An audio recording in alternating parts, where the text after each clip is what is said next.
But present అయితే market wise, fan following wise and craze wise చూస్తే Prabhas is the India's #1 hero. Hello guys, welcome to our channel power of movie lover and this is Venky. మన fan verse ఒకప్పుడు టాలీవుడ్ వరకే ఉండేవి, లేదా టాలీవుడ్ వర్సే సదర్ ఇండస్ట్రీలా ఉండేది. Through movies, content, box office report and etcetera. ఎప్పుడైతే బాహుబలి వచ్చిందో total India wide #1 hero ఎవరైనా stage కి వచ్చేసాం. అండ్ ఈ గ్యాప్ లో కరోనా రావడం, సుశాంత్ సింగ్ రాజ్పూత్ చనిపోవడం, సుశాంత్ చనిపోయాక బాలీవుడ్ స్టార్స్ పై కామన్ ఆడియన్స్ లో రెవల్యూషన్ రావడం అండ్ కాన్స్ వచ్చి ఫామ్ ని కోల్పోవడంతో ఈ క్వశ్చన్ ఇంకా గట్టిగా రైజ్ అయింది. ఆ కోపంతో చాలా మంది హిందీ వాళ్ళు ప్రభాస్ #1 అని డిక్లేర్ చేశారు. బట్ ఎక్కడో డౌట్, ఎంత క్రేజ్ ఉన్నా, ఎంత మార్కెట్ ఉన్నా బ్రేక్ ఈవెన్ కొట్టలేకపోవడం, బ్యాక్ టు బ్యాక్ డిజాస్టర్స్ ని డెలివర్ చేయడం వల్ల. బట్ ప్రెజెంట్ కల్కి రన్ చూస్తుంటే బ్రేక్ ఈవెనే కాదు, one of the top profit movies list లోకి వెళ్లేలానే కనిపిస్తుంది. 1000 కోట్లు టచ్ చేసే విధంగా బాక్స్ ఆఫీస్ ని షేక్ చేస్తుంది. సో అగైన్ ఇండియాస్ #1 హీరో ఎవరైనా క్వశ్చన్ రైజ్ అయింది. రజనీకాంత్, సల్మాన్, షారుఖ్, ఆమీర్, ప్రభాస్ అండ్ అల్లు అర్జున్.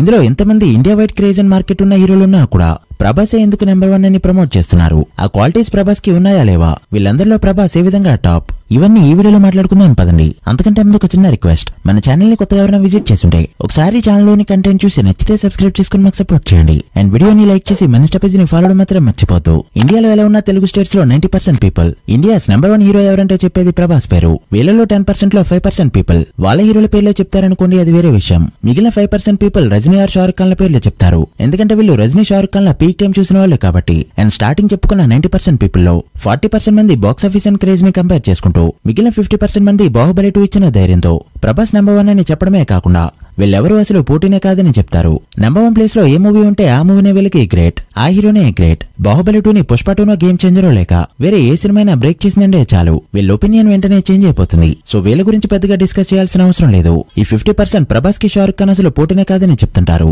స్టేట్మెంట్ కరెక్టే, బట్ షారుఖ్ కి ప్రభాస్ పోటీ కాదు. ఇక్కడ నేను ప్రభాస్ ని తక్కువ చేయడం లేక వేరే ఏదో చేయట్లేదు. ఆ మాటకొస్తే రజనీకి కూడా ప్రభాస్ పోటీ కాదు. సలా టైంలో కూడా ఈ మాట చెప్తే చాలా మంది తప్పుగా తీసుకున్నారు. అప్పుడు మీకు అర్థం కాదు, మళ్ళీ చెప్తా.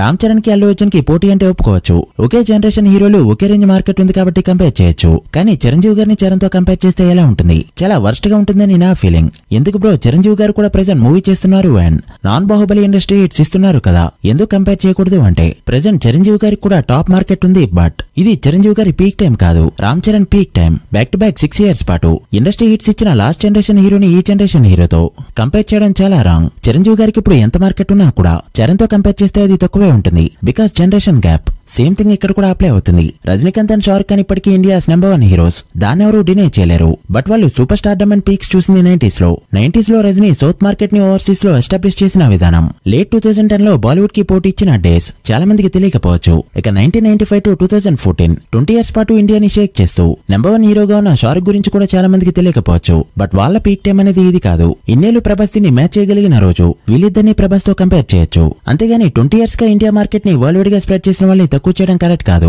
ఇంకో 10 years పాటు ప్రభాస్ స్టార్డమ్ ఇదే విధంగా ఉంటే కంపేర్ చేయొచ్చు. ఇప్పుడు నడుస్తుంది ప్రభాస్ పీక్ టైం. ఇది కల్కి హిట్ అయిందని చెప్పట్లేదు. ఒకవేళ కల్కి ఫ్లాప్ అయినా సేమ్ ఇదే చెప్పేవాడిని. బికాస్ ప్రభాస్ సినిమాలు హిట్ అయినా ఫ్లాప్ అయినా కూడా తన మార్కెట్, సినిమాలకి జరిగే బిజినెస్ అండ్ ఫ్యాన్ ఫాలోయింగ్ పెరుగుతూనే ఉంది. బట్ వీటన్నిటికీ పోటీ ఇచ్చే విధంగా ఎన్టీఆర్, రామ్ చరణ్, మహేష్ బాబు, అల్లు అర్జున్ సినిమాలు పడ్డాయంటే మాత్రం యునానిమస్ గా #1 అని చెప్పడం మాత్రం కష్టం. ఒకవేళ ప్రభాస్ సినిమాలు యూఫోరియా అని వీళ్ళ సినిమాలు దాటాయంటే మాత్రం సల్మాన్ ఖాన్ లా షార్ట్ పీరియడ్ లో #1 ప్లేస్ చూసిన హీరోల లిస్ట్ లో ప్రభాస్ చేరడం పక్క. ఆ 50% మంది ఇంకా ఏం చెప్తారంటే తక్కువ టైంలో ఎంత సూపర్ స్టార్ అయింది ప్రభాస్ మాత్రమే అని. నిజానికి ప్రభాస్ హీరో అయింది 2002లో, అయితే ఇండియా వైడ్ సూపర్ స్టార్ అయింది 2015లో. So 13 years gap. Shahrukh Khan screen పై కనిపించింది 1992లో, హీరో అయింది 1994లో and India wide super star అయింది 1995లో. ఇన్ఫాక్ట్ షారుఖ్ ఖాన్ ఫ్లాప్ సినిమాల కలెక్షన్స్ పాన్ ఇండియా హిట్స్ కంటే కూడా ఎక్కువగా ఉండేది. షారుఖ్ ఖాన్ ఫ్లాప్ సినిమా అయిన Dilwale world wide gross near to 400 crore. బాహుబలికి ముందు ప్రభాస్ నటించిన అన్ని సినిమాల కలెక్షన్స్ కలిపినా కూడా ఇంతైతే రాదు. ఇదేదో ప్రభాస్ ని నెగిటివ్ చేయలేనో లేదా తక్కువ చేయలేనో కాదు, కంపేర్ చేసే ముందు ఇన్ఫర్మేషన్ తెలుసుకుంటారని మాత్రమే. అండ్ 30 years గా హిందీలో #1 హీరోగా ఉన్న సినిమా collections corporate bookings, but recent గా స్టార్ అయిన హీరోవి genuine collections. Very well done. But present అయితే market wise, fan following wise and craze wise చూస్తే Prabhas is the India's #1 hero. కానీ వేరే జనరేషన్ హీరోస్ తో కంపేర్ చేయడం కరెక్ట్ కాదు. దీనిపై మీ ఒపీనియన్ ని కమెంట్ చేయండి. ప్రతి కమెంట్ చదువుతా. సో పాయింట్ ఉంటే మాత్రమే కమెంట్ చేయండి. So guys, that the video. వీళ్ళలో మీ ఫేవరెట్ హీరో ఎవరో కమెంట్ చేసి వీడియో నచ్చితే లైక్ చేసి మీ ఫ్రెండ్స్ అండ్ ఫ్యామిలీ మెంబర్స్ కి షేర్ చేయండి. మరొక ఇంట్రెస్టింగ్ వీడియోతో మళ్ళీ కలుద్దాం. అప్పటి వరకు signing off, power of movie lover. Thank you.